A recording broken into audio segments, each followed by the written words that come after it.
Hi everyone. So on this video, I want to show you how to get your digital portfolio started. Once you have it started and you can easily access it, you know how to get to it. Each day you'll just be adding the next component to it until you end up with a folder full of documents, and that's your entire project. So a portfolio you can take with you. So if you see on my screen here, this is my personal drive. I am going to hit new up here. So this is what you'll do to get your portfolio started. You'll hit new. I want you to click folder, so a new folder, and then you need to title it. You can title this a couple different things. My suggestion to keep this consistent, focus on children portfolio.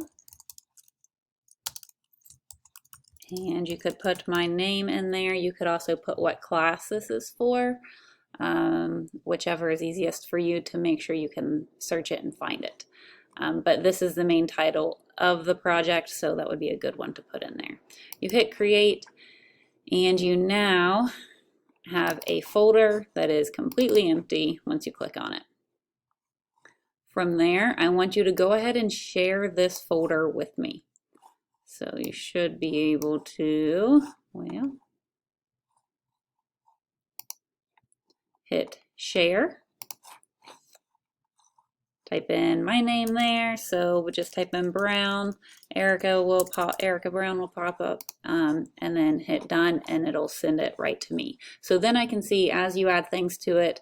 Also, when you're completely finished, you don't have to turn anything into me. On that 10th day, I will just check this portfolio and go through each component looking at the rubric, which we'll look at tomorrow, and I'll make sure everything's in there.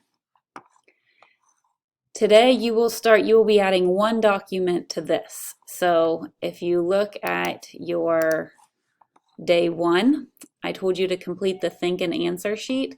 So once that is complete, you can change the location of this.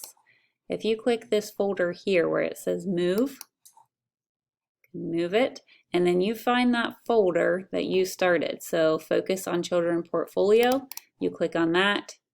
You can click move here. And now when you go back to your drive, you can type in focus on children. Your folder pops up. This is your portfolio, and you have your first day already in there. You should open this up, and then whatever you typed in there will automatically be saved. Okay, so after this video, hopefully you now know how to get your portfolio started and how to add documents to that portfolio so that we can get this project completed together. Okay, bye guys.